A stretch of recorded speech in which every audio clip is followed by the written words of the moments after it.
tree. First time it's fruited. Blueberries, apple, rock melon, some more watermelon down there, lemon trees, blueberries down the front, little pepino, more apples under the hothouses there. We've got watermelons, rock melons, mandarin tree, hasn't fruited yet, more blueberries,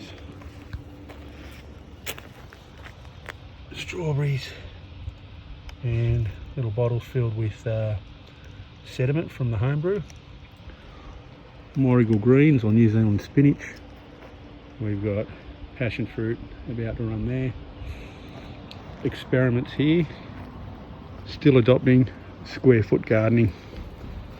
Okay, some of it's working, some not. But you see it's pretty yellow. Fix it up. So got our apple cucumbers over there, rosemary, some more lettuce.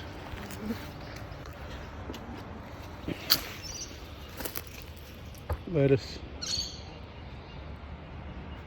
silver beet, some carrot, some radish, more radish, some pumpkin which hopefully will come across. We've got onions, just a few herbs, basil, make some pesto out of that. Yeah. Thyme, some oregano. So over here we've got some sage, just in a spot. Come down here, Tahitian lime, just in the garden. We've got some native ginger there, native finger lime, lemongrass in the corner with an olive tree that hasn't produced any fruit yet. This is more of a shaded spot. So, but there's my turmeric from last season, still going. Coriander does well here because it doesn't bolt. And as you can see, parsley off its face, off its head. And in here, we've got some wasabi. Go in here, see the wasabi root in there.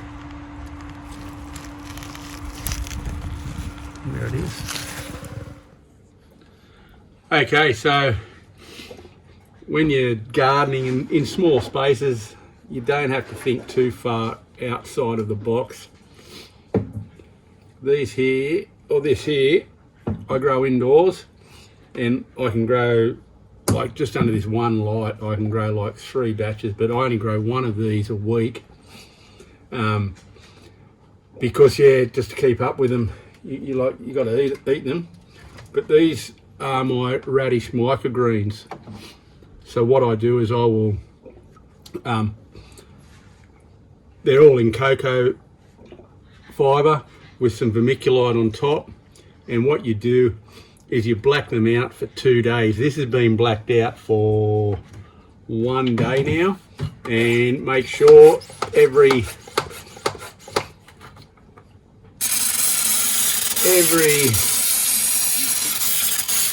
2 or 3 times a day, give a light spray when it's in this stage. And I've only got the lights on here at the moment just to show you, but normally during the blackout stage I don't. And pretty well after tomorrow I'm going to lift this. You're going to start to see the microgreens coming up, and then it'll probably take a week or so to be ready to eat. So I turn, yeah, as I said, I turn one of these around. Cheap as chips to do this. If you buy the seed in bulk, don't buy it from your hardware stores. Get onto places like Seed Mart or somewhere. That's where I buy from, but I just, yeah, they do okay. And like a kilo bag will last you a good 6 months.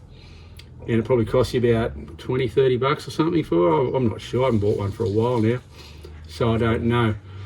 But yeah, and I'll put this back on now. That'll be ready to go. Just weight it down so it sort of does a bit of imitation of nature. Okay, compress the seeds.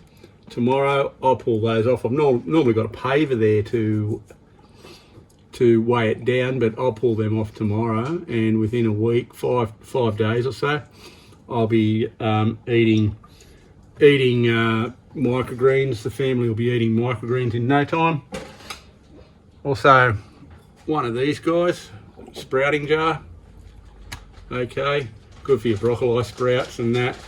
Just microgreens, and the energy and that and the flavour you get out of these microgreens is enormous, because you're talking like getting veggies at a young age. Leave it, Pippa. Leave it, Pippa. And she's just got a bloody bottle top. You're eating them at a young age, and like we know how much energy is in a seed. So to harvest after 5 days of growing is very healthy, and small space too. Look at this. It's just on a shelf in the shed. You know, where I've got other things happening. We've got home brews happening. And that, you know, just all having a beer at the moment, which is good. But no, it's well worth getting into your microgreens, I'm telling you.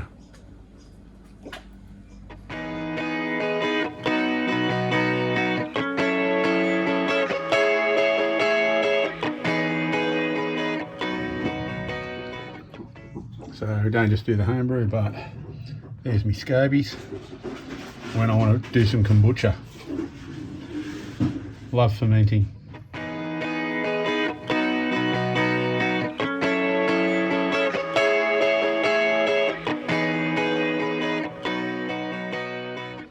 So here we are, warm afternoon.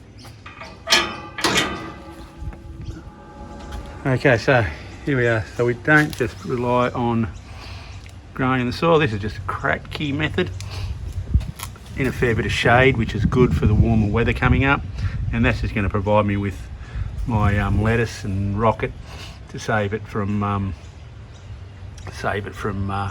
going bolting to seed in the warmer weather. Right, so this is pretty much the way it's set up. Got 4 just freestanding buckets there. Then down here, what I've got is 6 wicking beds. Right, so I'll show you more about wicking beds later on, but you pretty well fill those up with water. They've got a reservoir in the bottom at about 200 mil high, and they can't fill up. There's the overflows. So that's the rocket planted yesterday, and it's getting smashed by the sun. So that's why it's good to have that rocket in the crack key method that I should just showed you, hydroponics.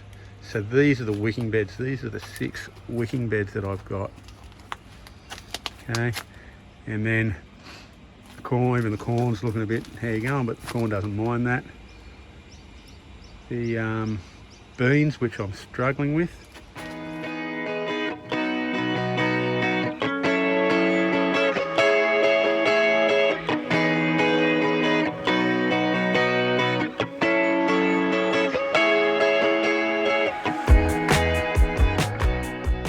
Because I've got to get some squash off. So I'll be pulling those guys off later, picking those, have them for dinner. But these are the old garden beds, which are just soil, they're not wicking. And I'm a lot more reliant on the automatic watering system that we've got there. Okay, oh, there's some more zucchini that I'll be picking, more squash. Yeah, so these are just the old garden beds that I had, that I've done up, and we've only just put the girls in. So there they are. Okay, now I'm still waiting on eggs. Still no eggs, they're just the wooden ones. So anyhow, not to worry. And of course we've got our composting systems of Bokashi and that. So, and they're quite expensive from Bunnings. I wouldn't recommend buying them, but I did it just to get into it. But I've got better ways. I can show you how to do that. It's too easy and it's cheap. Okay, so there we've got it. That's the backyard. So as I said, we've got our hydroponics, just in a simple Kratky method. Just some tubs, containers, down to our wicking beds at the back, and then just the original beds here in the foreground. Out the front, we've got fruits growing, bit of an experiment with some veggies. I don't know how that's going to go. And then we also grow indoors, and once you get it all set up, you're eating daily from the garden. And yeah, it's not a bad way to spend your time and just relax. See ya.